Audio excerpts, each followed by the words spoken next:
अरे आए ना रे बाप।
আমরা একটা প্ল্যান বানাচ্ছি টোটোকে সার্কুলেশনের জন্য। আপনারা জানেন কি টাউনের মধ্যে যে কোনো জায়গা থেকে যে কোনো জায়গাতে টোটো যাচ্ছে এখন, তো এটাকে নিয়ে অনেকই ট্রাফিকের ইস্যু হচ্ছে।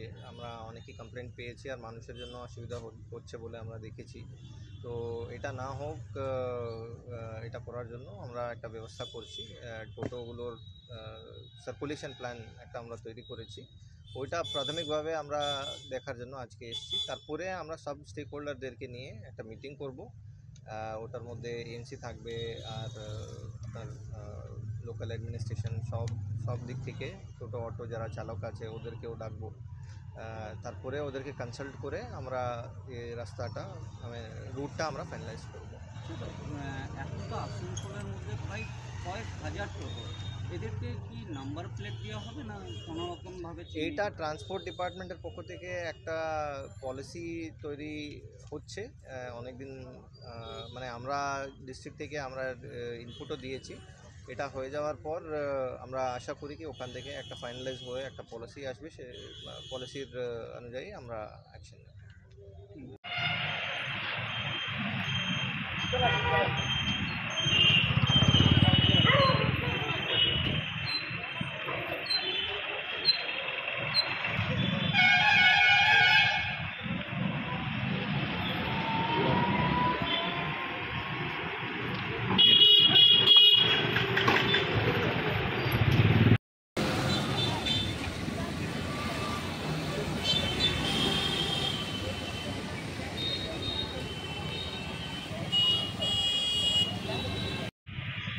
Yeah.